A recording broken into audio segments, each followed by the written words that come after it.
Bueno, damos muchas gracias a todos nuestros hermanos que se pudieron conectar. Gracias a Dios también por otra oportunidad. Creo que vamos a estudiar un buen tema, el tema del Tribunal de Cristo, o como se dice ¿qué? ¿Será griego o latín? El Tribunal Bema de Cristo por sus letras creo que es griego, si mal no recuerdo, Bema. Y Tiene bueno, una B, una E, una M y una alfa. sí, BEMA. Obviamente, el Reina Valera lo traduce como tribunal y está bien escrito porque es un tribunal. Sin embargo, se puede malinterpretar y de esto vamos a hablar para no tener ninguna mala interpretación del tribunal de Cristo. Y pues vamos a orar. Freddy, ¿nos quieres guiar? Claro, oremos. Padre Celestial que estás en los cielos, te damos gracias por este día y por la oportunidad que nos das de estudiar tu palabra nuevamente. Perdona nuestros pecados y trae paz a nuestros corazones con tu palabra y ayúdanos a entender para vivir de acuerdo a su voluntad. Pues a mis hermanos que van a exponer tu palabra y bendícenos a todos con ella. En el nombre de Jesús. Amén. Ok. Bueno, yo no sé a ustedes cómo se sintieron cuando les enseñaron o si les enseñaron que el cristiano iba también a ser juzgado, pero en el tribunal de Cristo. Cuando yo oí esta palabra, el cristiano va a ser juzgado en el tribunal de Cristo, inmediatamente pensé, no me voy a escapar. El Señor me va a pasar un video de todos mis pecados y me va a pasar los momentos más vergonzosos donde voy a estar ahí y me va a decir, mira, ve, yo, yo no pagué por No, no es correcto ese tipo de pensamiento. Creo que a veces podemos malentender la palabra tribunal como un tipo de juicio condenatorio. Y lo primero que queremos decirles a ustedes es que el tribunal de Cristo no es un juicio condenatorio para el creyente. El tribunal de Cristo es un juicio más bien evaluatorio del creyente. Este no es un tribunal para incrédulos. Esto es una evaluación para hijos de Dios. Y obviamente está muy claro, vamos a dejar que nuestro hermano Héctor nos lea los primeros dos versículos que hablan acerca del tribunal de Cristo. Sí. Bueno, pregunta, ¿qué es el tribunal de Cristo?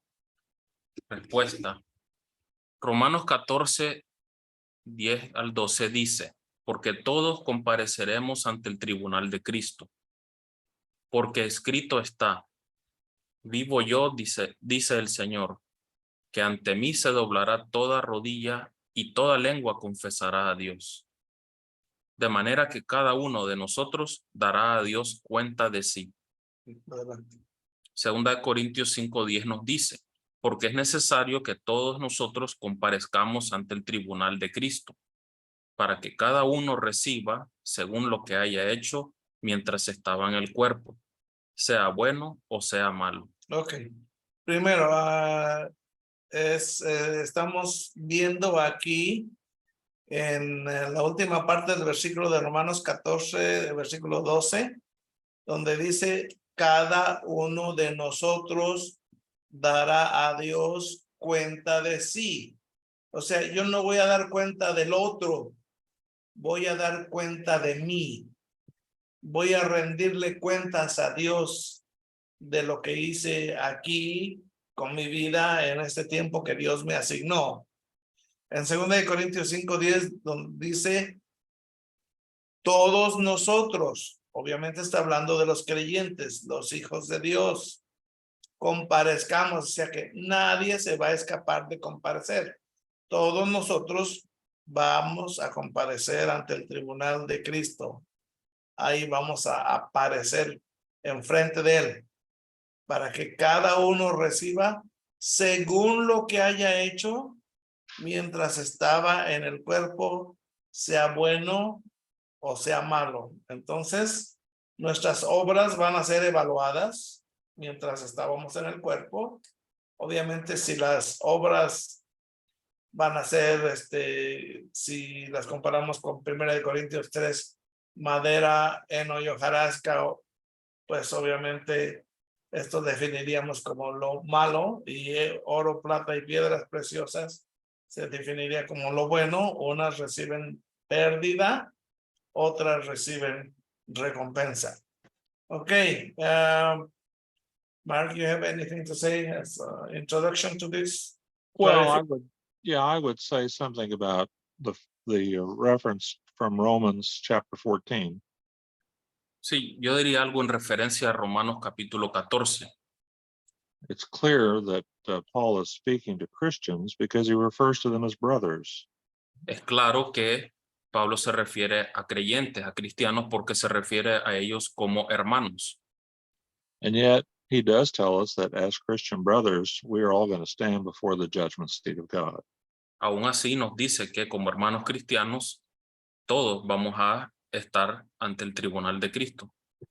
When we get to the 2 Corinthians 5 passage, as you said earlier, I believe, Paul says we, meaning including himself.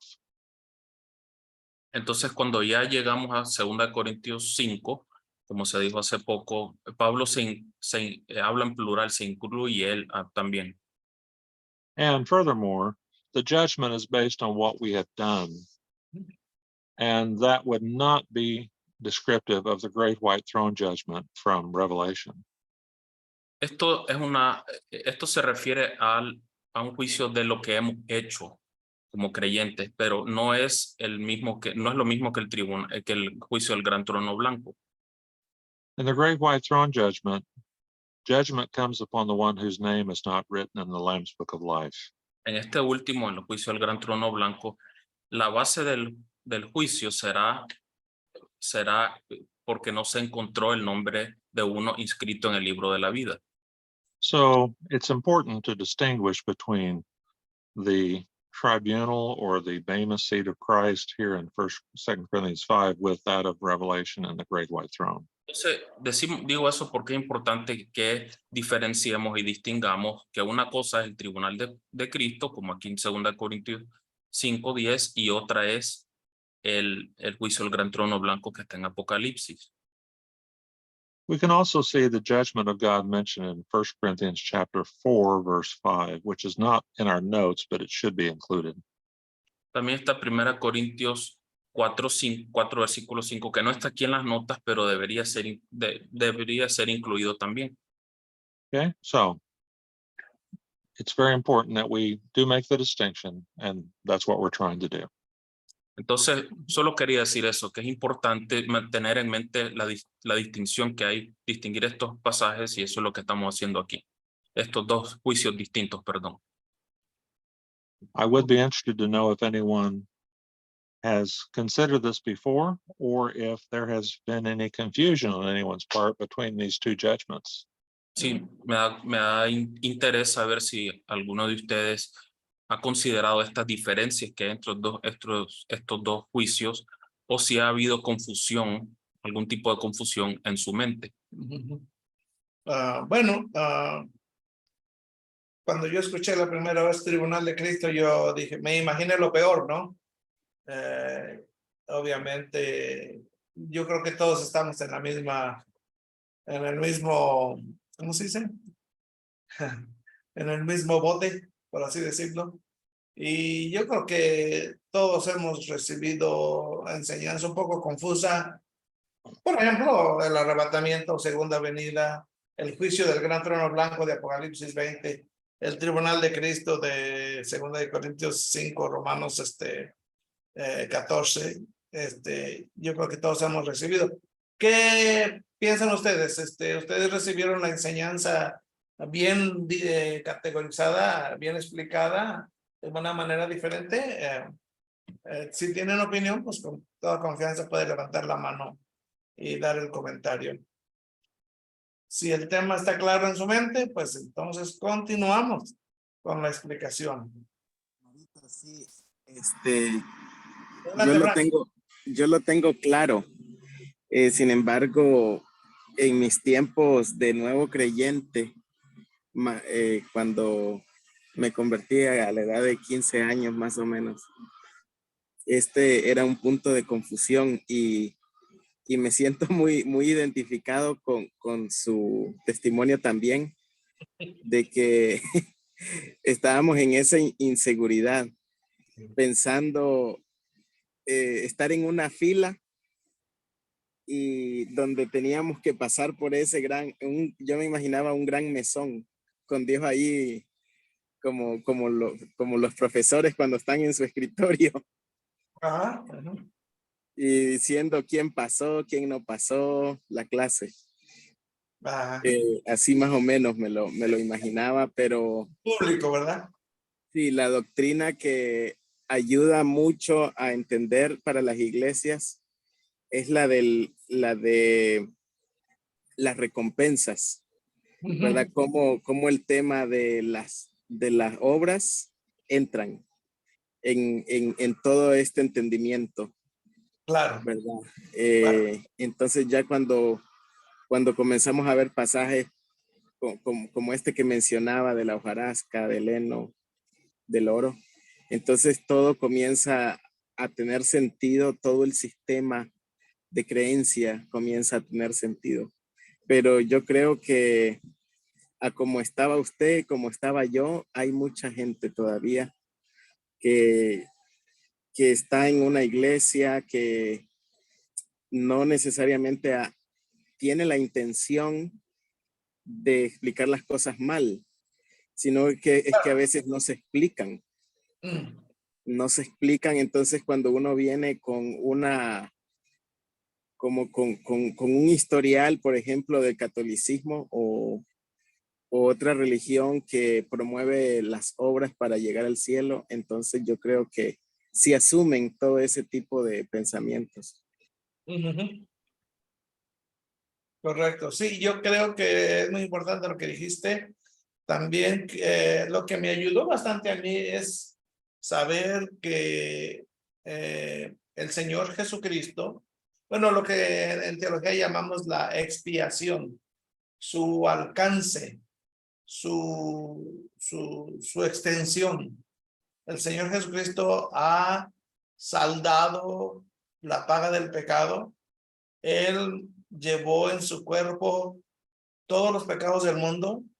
Él es el Cordero de Dios que quita el pecado del mundo. Él pagó por todos los pecados y si decimos todos, significa todos, pasados, presentes, futuros, palabra, obra, pensamiento, grises, blancos, negros, amarillos, etcétera, como tú quieras clasificarlos. Eso me ayudó bastante a mí, el saber que los pecados no van a ser nuestra base de juicio o de evaluación, sino las obras que yo haya hecho aquí, que obras obviamente que fueron pues basurita, como por así decirlo, y obras que sí que tuvieron buena intención, que se hicieron como fruto del Espíritu, como andar en el Espíritu en obediencia a Dios, que van a recibir recompensa o galardón. Sí, Franklin. Bueno, pues gracias por tu comentario. ¿Alguien más que tenga otra experiencia similar acerca del Tribunal de Cristo? ¿Qué sintió cuando leyó estos pasajes? Ok, bueno, si no hay, no veo ninguna manita por ahí levantada, entonces vamos a continuar con la lectura. En el contexto de ambas escrituras, está claro que se refieren a cristianos y no a incrédulos. El tribunal de Cristo, por lo tanto, tiene que ver con creyentes que dan cuenta de sus vidas a Cristo. El tribunal de Cristo no determina la salvación. Esa fue determinada por el sacrificio de Cristo a nuestro favor. Primera de Juan 2:2. y nuestra fe en él. Juan 3:16. Leamos los dos pasajes. Primero de Juan 2:2 y Juan 3:16, para que no quede duda. Y él es la propiciación por nuestros pecados, y no solamente por los nuestros, sino también por todo el mundo. Juan 3:16, porque de tal manera amó Dios al mundo, que ha dado a su Hijo unigénito, para que todo aquel que en él cree no se pierda, mas tenga vida eterna. Ok. Por ahí, hermano, no sé, ¿quién tiene por ahí el micrófono abierto? Por favor, póngale en mute. Ya lo solucionamos. Gracias, Freddy. Ya. Ok, bueno, obviamente el punto a aclarar aquí es que la salvación del creyente no está en juego. El tribunal de Cristo no te va a quitar la salvación. Me gusta otro pasaje que para mí me dio gran tranquilidad, aunque está un poco raro, ¿no?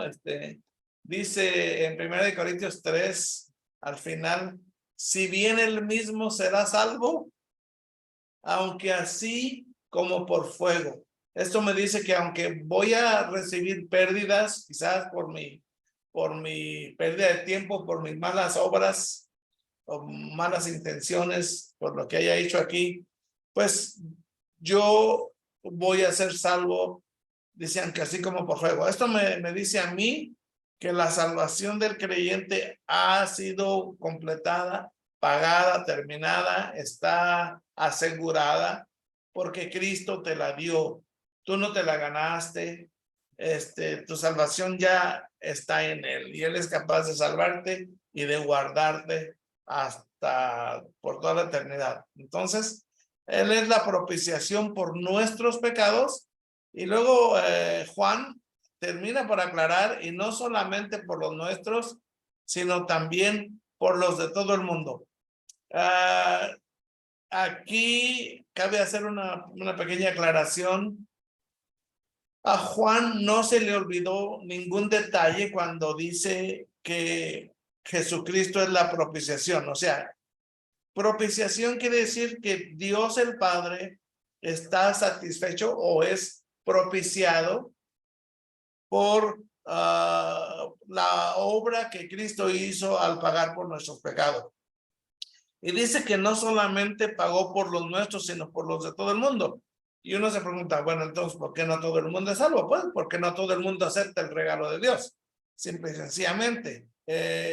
Los pecados de ellos, del mundo incrédulo, tampoco van a ser la base para su condenación en el juicio del gran trono blanco de Apocalipsis 20, sino que van a ser las obras. Obviamente ellos no están escritos en el libro de la vida, pero sus obras van a tener va a haber cierta base para evaluarlos según sus obras, porque no están evaluados según sus pecados. ¿Por qué? Porque Cristo pagó por sus pecados también. Entonces, esto nos dice del alcance ilimitado de la expiación, de qué tanto está satisfecho Dios con la obra de Cristo. Y yo dice, y pues, Él es la propiciación, Él es la satisfacción. Ok, y Juan 3:16, pues también, bien sencillo. Dios te amó de una manera tal que dio a su Hijo, y para que todo aquel que en Él cree, todo aquel que en Él cree, no se pierda, mas tenga vida eterna. Yo creo que son pasajes bien claros, bien sencillos.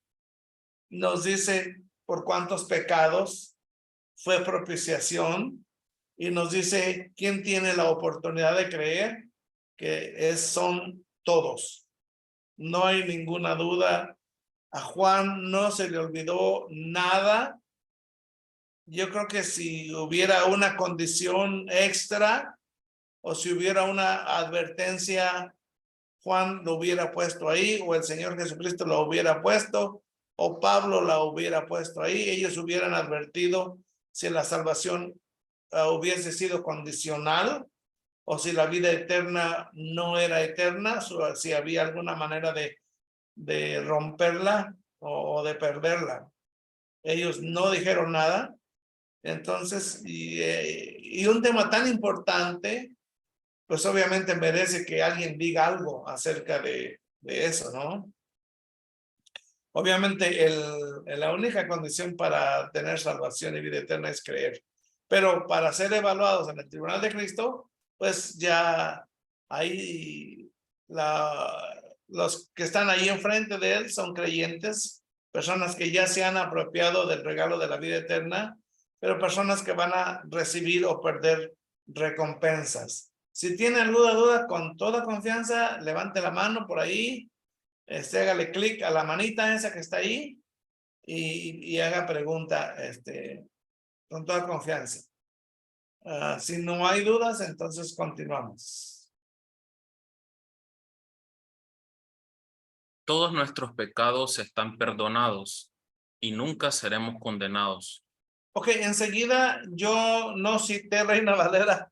Como se dieron cuenta, cité otra traducción que es la Nueva Traducción Viviente, que me gusta más porque está basada en los textos más antiguos y más fidedignos. Y nos dice solamente lo que dice el texto antiguo griego. Adelante, don Héctor. Por lo tanto, ya no hay condenación para los que pertenecen a Cristo Jesús. O para los que están en Cristo Jesús. Eso es Romanos 8:1. Eso es lo que dice Romanos 8:1. No agrega la otra frase que parece arrojar alguna duda sobre la condenación. Parece decir que a menos que, sí. Pero obviamente tenemos que tener la seguridad en nuestro corazón de que Cristo pagó por los pecados y por lo tanto la condenación para el Hijo de Dios no puede ser posible porque Cristo ya fue condenado. ¿Ok? Al que no conoció pecado, por nosotros lo hizo pecado para que nosotros fuésemos hecho justicia de Dios en él. Porque él fue imputado con nuestros pecados, nosotros somos imputados con su justicia.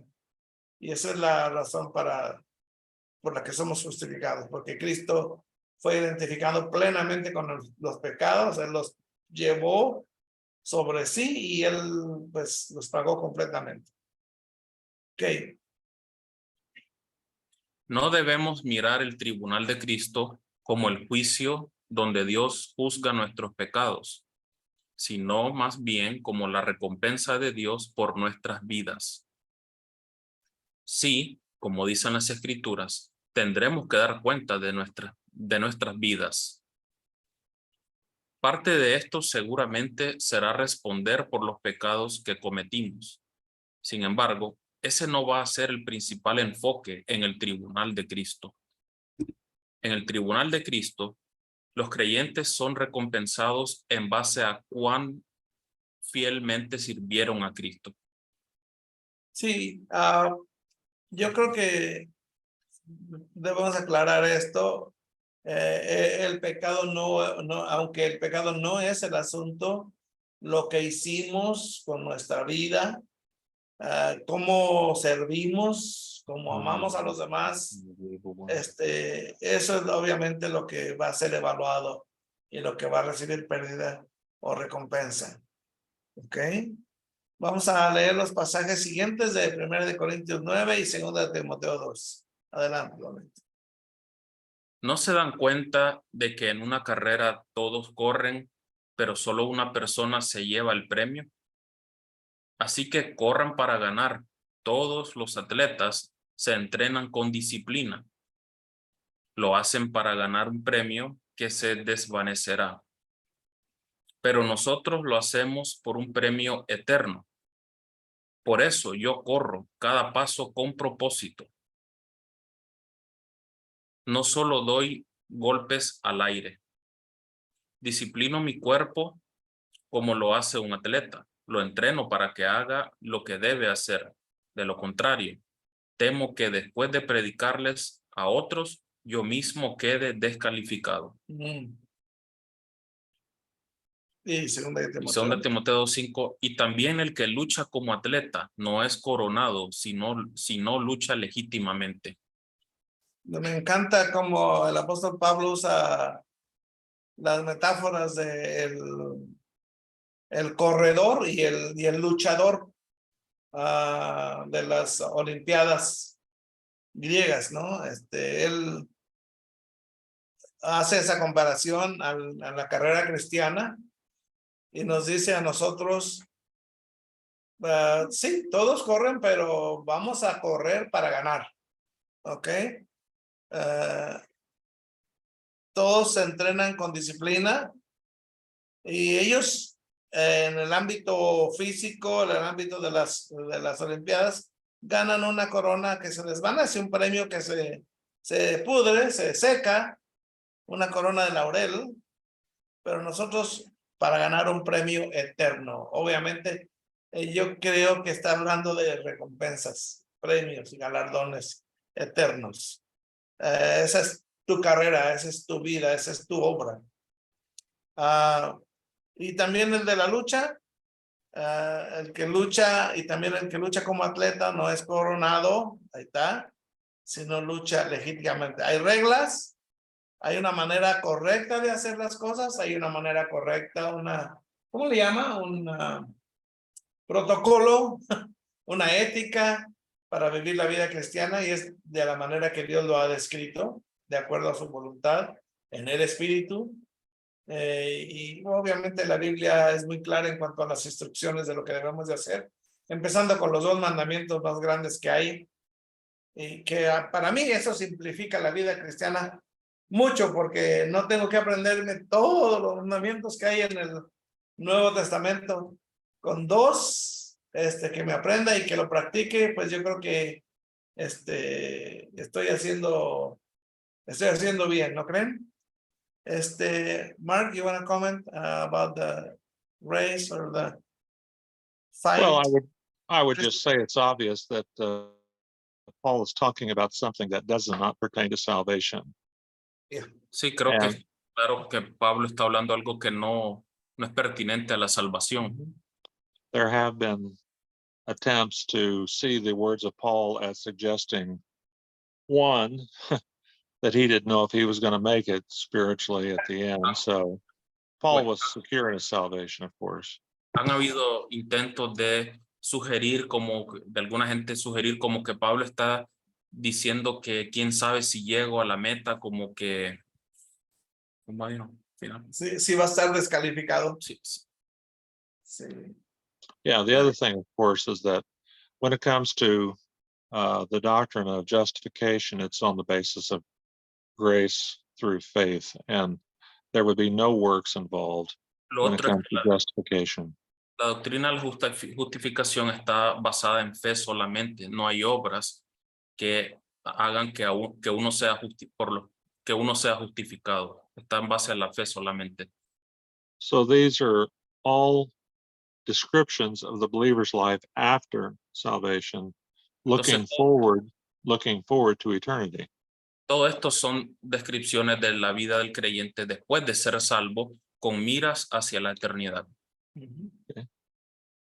Sí. Should be, Gracias, Mark. no, it should be enough. Okay.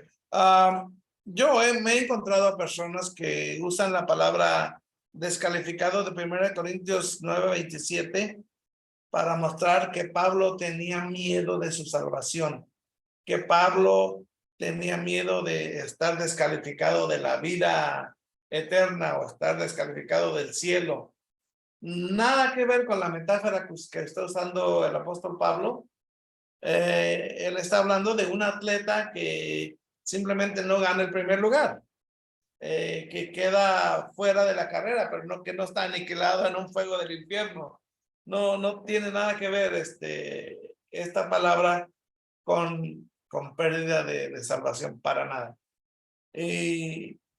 Pero sí lo he escuchado de hermanos que piensan que la vida eterna está en juego y usan esta palabra descalificado para decir que Pablo estaba inseguro de su salvación. Nada que ver. No tiene nada que ver con eso. Obviamente, el contexto te dice de qué tipo de descalificación estamos hablando.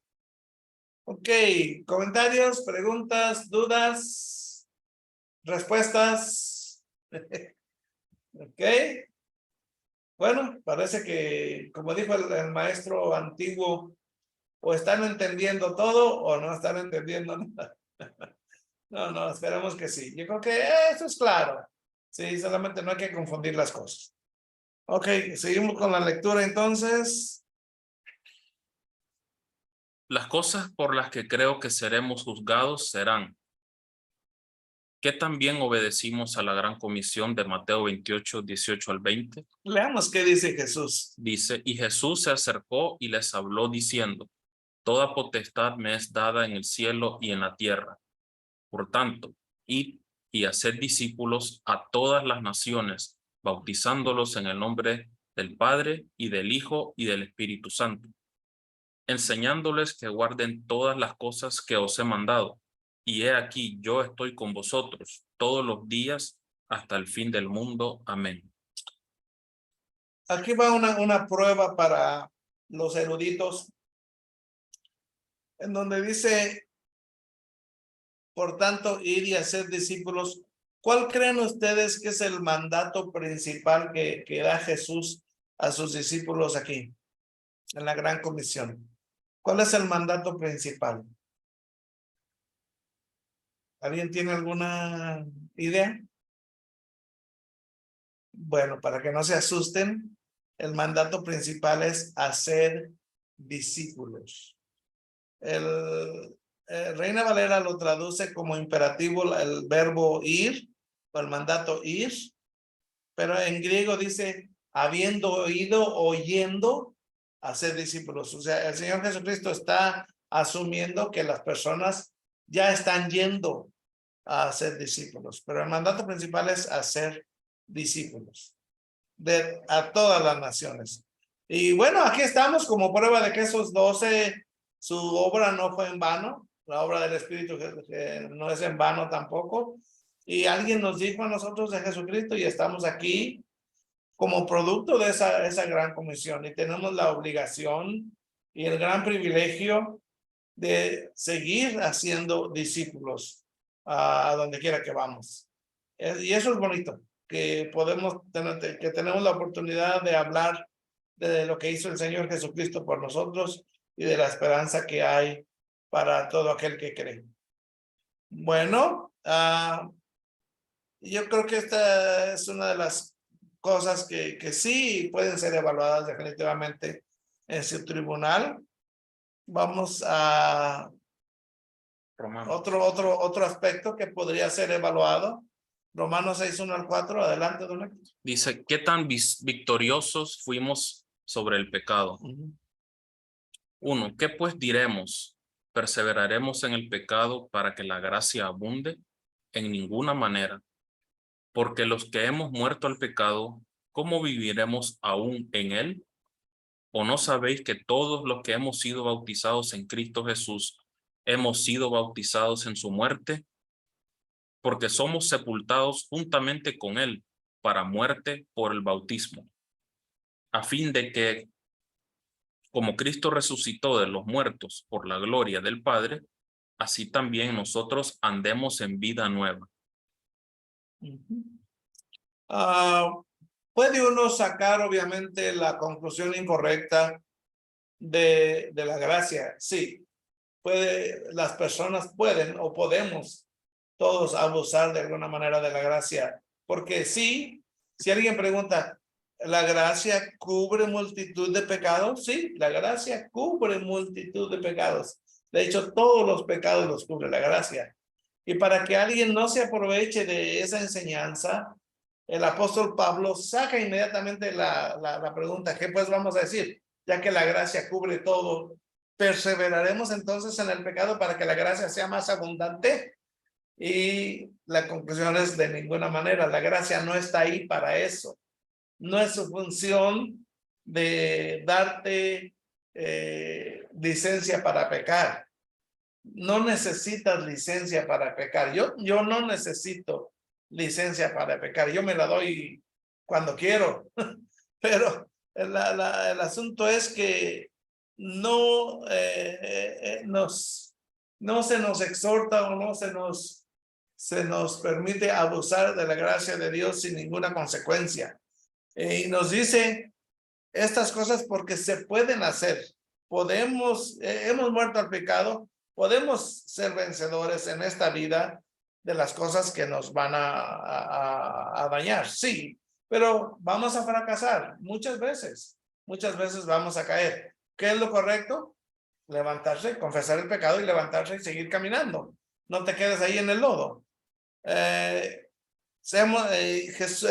apóstol Pablo usa la metáfora del bautismo, de estar sepultados, de estar muertos, sí, con Cristo, y de la resurrección de Cristo y nuestra vida nueva, porque estamos identificados tanto con su muerte como con su sepultura, como con su resurrección. Y se nos exhorta así también a andar en vida nueva. Y se nos hace esta exhortación porque se puede hacer, no porque no se puede hacer. Cuando nuestro viejo hombre está funcionando, obviamente estamos desobedeciendo este mandato. Pero cuando estamos funcionando como nuevas criaturas, obviamente estamos obedeciendo el mandato de Dios. Y esto es lo que va a recibir, obviamente, recompensa. Bueno, entonces, pues sí, podemos ser victoriosos sobre el pecado. Y una de las aspectos interesantes es el que sigue en Santiago 3. Adelante, don Héctor. ¿Qué tanto controlamos nuestra lengua? Hermanos míos, no os hagáis maestros muchos de vosotros, sabiendo que recibiremos mayor condenación, porque todos ofendemos muchas veces. Si alguno no ofende en palabra, este es varón perfecto, capaz también de refrenar todo el cuerpo. He aquí, nosotros ponemos freno en la boca de los caballos para que nos obedezcan, y dirigimos así todo su cuerpo. Mirad también las naves, aunque tan grandes y llevadas de impetuosos vientos, son gobernadas con un muy pequeño timón por donde el que las gobierna quiere. Así también la lengua es un miembro pequeño, pero se jacta de grandes cosas. He aquí cuán grande bosque enciende un pequeño fuego, y la lengua es un fuego, un mundo de maldad. La lengua está puesta entre nuestros miembros y contamina todo el cuerpo, e inflama la rueda de la creación, y ella misma es inflamada por el infierno, porque toda naturaleza de bestias y de aves y de serpientes y de seres del mar se doma y ha sido domada por la naturaleza humana. Pero ningún hombre puede domar la lengua, que es un mal que no puede ser refrenado, llena de veneno mortal. Con ella bendecimos al Dios y Padre, y con ella maldecimos a los hombres, que están hechos a la semejanza de Dios. Quiero aclarar un poco este pasaje porque puede guiarte de una manera errónea la interpretación. Cuando el escritor de Santiago, el escritor de Santiago es Santiago, cuando Santiago dice, hermanos míos, obviamente está hablando a creyentes, dice, no os hagáis maestros muchos de vosotros, sabiendo que recibiremos mayor condenación. O sea, todo creyente puede enseñar, aunque no sea maestro, aunque no tenga el don de maestro. Todos podemos enseñar algo. Ahora, en cuestión de sabiendo que recibiremos mayor condenación, Santiago no está hablando de que un maestro si enseña erróneamente, pues inmediatamente va a ir al infierno. No está hablando de ese tipo de condenación. La condenación que un maestro puede recibir por enseñar el error es disciplina de parte de Dios. El contexto no es un contexto de salvación o de condenación hacia el infierno. Y luego te da un ejemplo de lo que es el mal uso de la lengua. Después te dice, si usted sigue leyendo ese pasaje, que estas cosas no deben ser así, que nosotros sí podemos domar la lengua. Entonces, hay manera de domar la lengua. Y yo creo que si yo puedo decir una de las cosas más, si puedo confesar mis pecados, una de las cosas más difíciles para mí ha sido eso, precisamente. Y yo recuerdo, se los voy a ilustrar, en cuestión de cuando dice que un pequeño fuego puede incendiar un gran bosque, yo creo que Franklin puede entender eso. Yo lo entiendo muy bien porque una vez un amigo y yo estuvimos haciendo un pequeño fuego para calentar unas tortillas ahí en el campo, pero no nos dimos cuenta de que el aire estaba muy fuerte y una pequeña chispa saltó del fuego e incendió todas cientos de hectáreas de pasto. Y pues nosotros nos escondimos y bueno, ustedes saben, en una comunidad pequeña siempre se sabe quién inicia algo, quién hace algo malo. Y obviamente toda la gente supo que nosotros habíamos incendiado, pero sí, eso se salió fuera de control, pero bien rápido. Bueno, esa es la ilustración que usa Santiago de la lengua. No puedes tú deshacer las palabras que dices. Tu palabra debe ser con gracia, sazonada con sal, para edificar, etcétera. Bueno, hay muchas maneras de poder usar la lengua, pero la lengua es bien peligrosa. Mark, you want to comment about the use of the tongue? Well, obviously, in the James, we have some of the most extensive teaching in regards to the tongue. Sí, aquí And Santiago go ahead. está una de las descripciones o explicaciones más extensas del uso de la lengua. I think probably one of the more interesting things about this is that sins of the tongue are not generally considered to be serious or a very well, just say very serious sins as compared to other things that people are more willing to label as being big sins or great sins. Creo que una de las cosas más importantes pues, que podemos deducir de esta lectura o en general es que como que la gente tiende a no darle mucha importancia a los pecados de la lengua en comparación con otro tipo de pecados, digamos, de acción que la gente comete. As we look at the Bible, we know that sins could be broadly classified in three ways. O sea, no se les da el mismo peso al pecado de la lengua. Si miramos la Biblia, vemos que los pecados pueden ser categorizados de tres maneras. Things that we think, things that we do, and things that we say. Los pecados que son las cosas que pensamos, las cosas que hacemos y las cosas que decimos. I think when it comes to things that we say, we would probably all agree that lying is not the will of God, that it is sin. Creo que cuando pensamos sobre el pecado de lo que uno dice, de lo que decimos, creo que la mentira está ahí como una de las principales, que no es la voluntad de Dios, naturalmente. But to harshly criticize unfairly a Christian brother is also a serious sin that we often don't think about. Pero fíjense que también el criticar a un hermano cristiano de una manera muy feroz, muy áspera, también es un pecado, pero a nadie se le ocurre que eso sea un pecado. And so we're talking about not only verbal sins, but also these things originate within our minds. So it becomes a mental as well as a verbal manifestation of the control of sin within our lives. Entonces el pecado verbal, que es lo que uno dice, se origina en la mente. Entonces también ahí van dos tipos de pecados. Entonces What's the last part, very last part you said? It is a manifestation of sin's control of our lives. Por lo tanto, esta es, como se origina en la mente, entonces esto es una manifestación del control que el pecado puede tener en nuestras vidas.